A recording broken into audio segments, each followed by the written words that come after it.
সামনেই যেহেতু আসছে ঈদ, ঈদ উপলক্ষে আজকে আমি আবারও একটা কম্বো রেসিপি শেয়ার করছি। এর আগেও কিন্তু আমি ঈদ উপলক্ষে অনেক রকম রেসিপি শেয়ার করেছি, তবে আজকের রেসিপিটা কিন্তু একেবারেই অন্যরকম।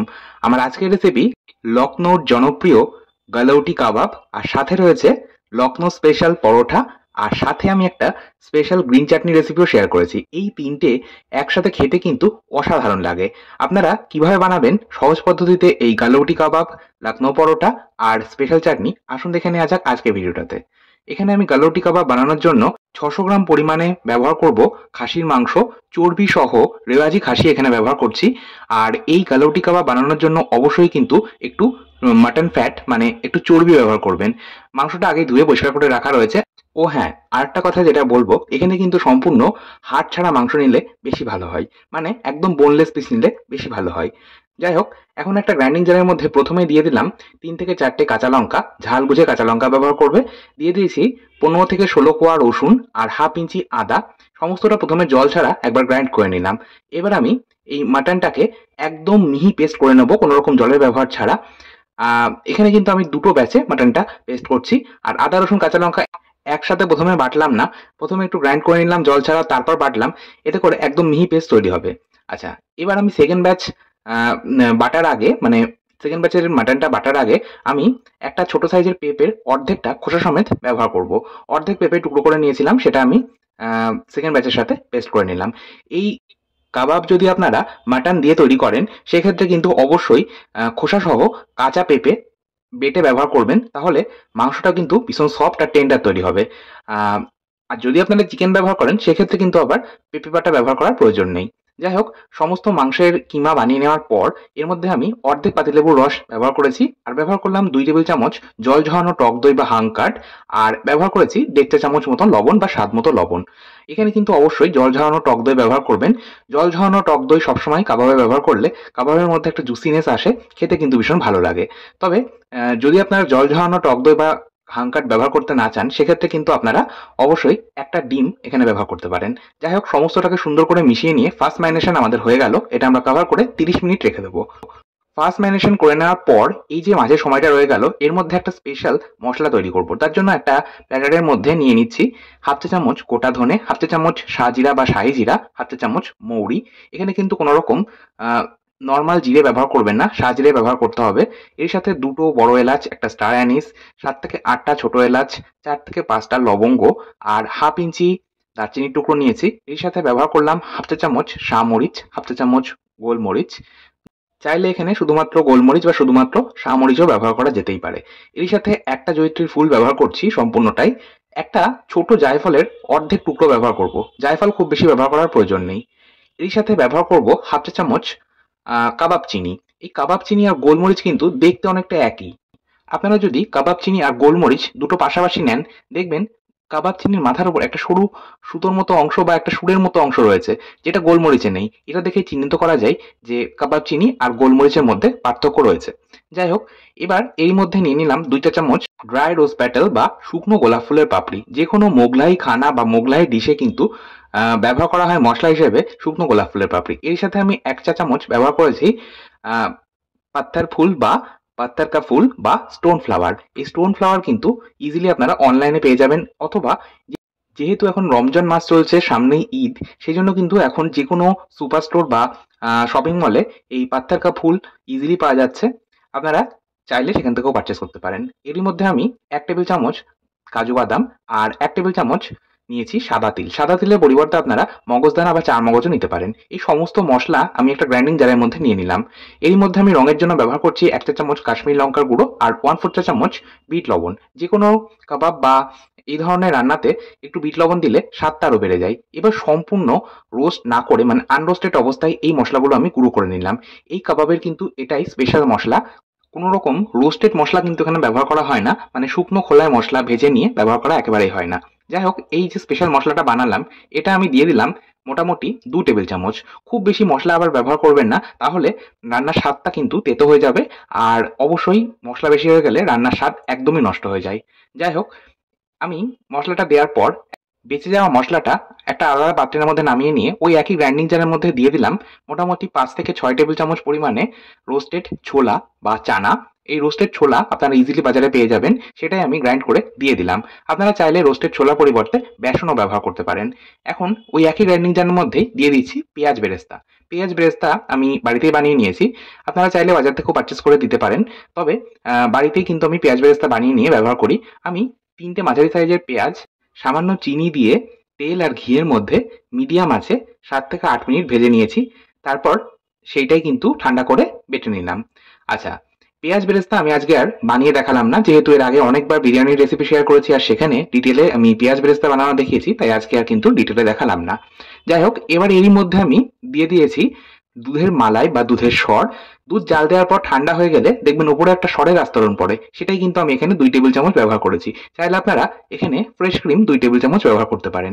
এরই মধ্যে দিয়ে দিলাম হাফ চা চামচ গোলাপ জল আর 1 চা চামচ কেওড়া ওয়াটার বা কেওড়ার জল। এবার পেঁয়াজ ভাজা যে তেলটা রয়েছিল, মানে পেঁয়াজ বেরেস্তা যেই তেলে ভেজেছি তেল আর ঘি মিশিয়ে, সেই তেল আর ঘিটাই কিন্তু আমি এখানে 2 থেকে 2.5 টেবিল চামচ মতো দিয়ে দিলাম।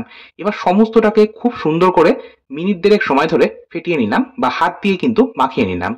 এবার একটা বাটি আমি এইভাবে মাটন কিমার ওপর বসিয়ে দিলাম, তারপর একটা জ্বলন্ত কাঠকয়লা দিয়ে তার উপর সামান্য ঘি দিয়ে কভার করে দিলাম। এইভাবে আমি মোটামুটি 2 থেকে 3 মিনিট বা 4 মিনিট মতন রেখে দেবো। এর মধ্যে একটা স্মোকি ফ্লেভার চলে আসবে। যাই হোক, চলুন এই ফাঁকে আমরা একটা স্পেশাল গ্রিন চাটনি তৈরি করে নিই। তার জন্য গ্রাইন্ডিং জারের মধ্যে দিয়ে দিলাম 1 মুঠো ফ্রেশ ধনেপাতা। এরই মধ্যে আমি ব্যবহার করব পুদিনা পাতা। এখানে আমি ড্রাই পুদিনা পাতা ব্যবহার করছি, মানে পুদিনা পাতার গুঁড়ো ব্যবহার করছি 1 টেবিল চামচ। ধনেপাতা যা নেবেন তার পুদিনা পাতা কিন্তু তার অর্ধেক নিতে হবে। আপনারা চাইলে ফ্রেশ পুদিনা পাতাও কিন্তু ব্যবহার করতে পারেন, তবে আমার কাছে এই মুহূর্তে ফ্রেশ পুদিনা পাতা নেই, তাই পুদিনা পাতার পাউডার ব্যবহার করলাম। এবার আমি এরই মধ্যে দিয়ে দিলাম একটা ছোট আদার টুকরো, 2 থেকে 3 কোয়া মতো রসুন। যদি রসুনের কোয়াগুলো খুব বড় হয় তাহলে একটা দিলেই হবে।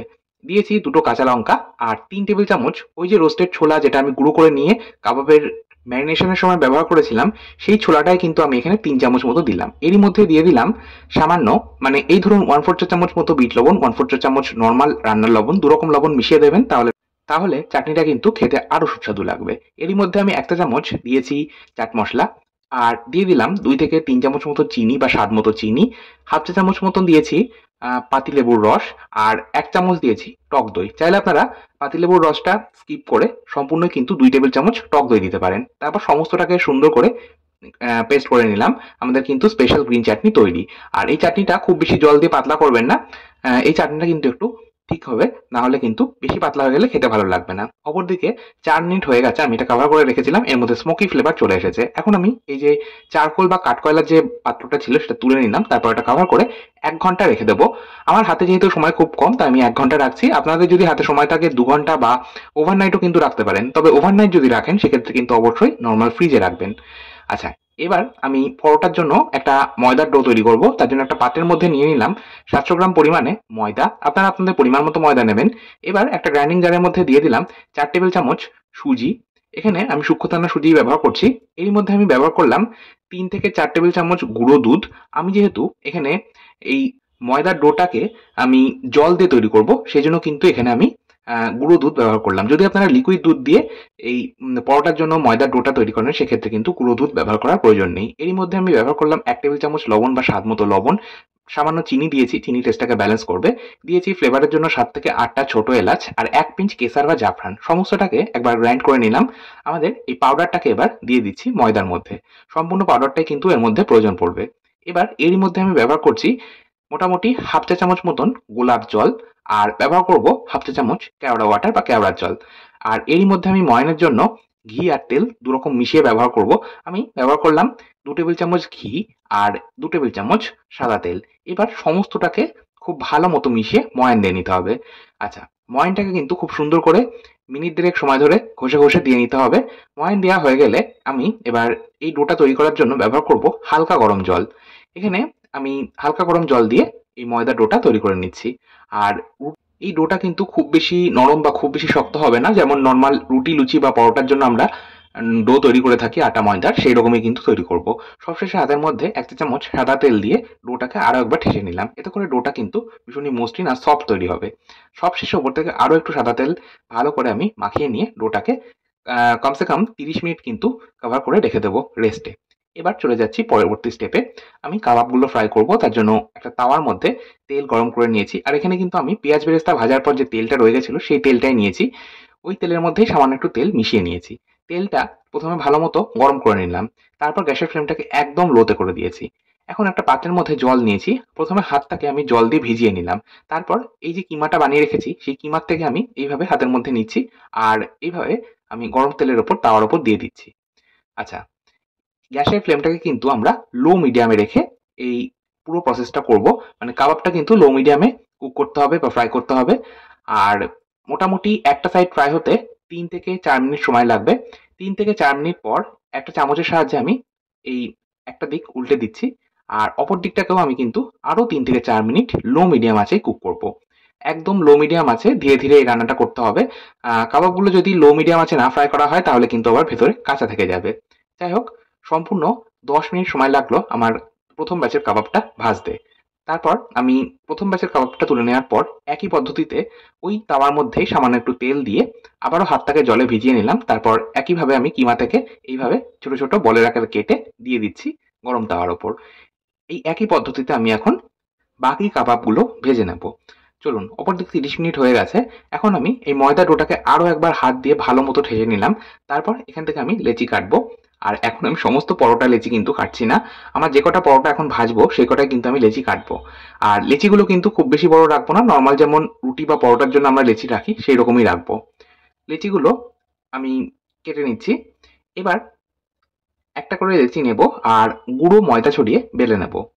প্রথমে আমরা এটা একদম পাতলা করে বেলবো। একদম পাতলা রুটির মতন করে বেলে নেব।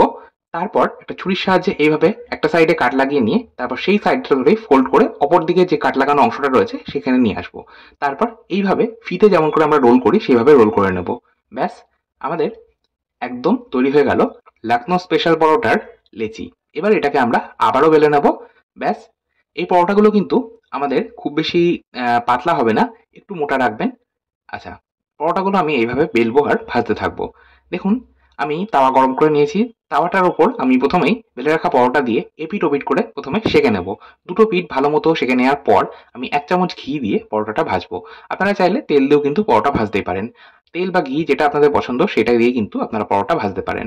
এপিট ওপিট করে আমরা পরোটাটাকে ভেজে নেব। গ্যাসের আঁচটাকে কিন্তু মিডিয়ামে রেখেছি। এইভাবে সমস্ত পরোটা ভেজে নেব।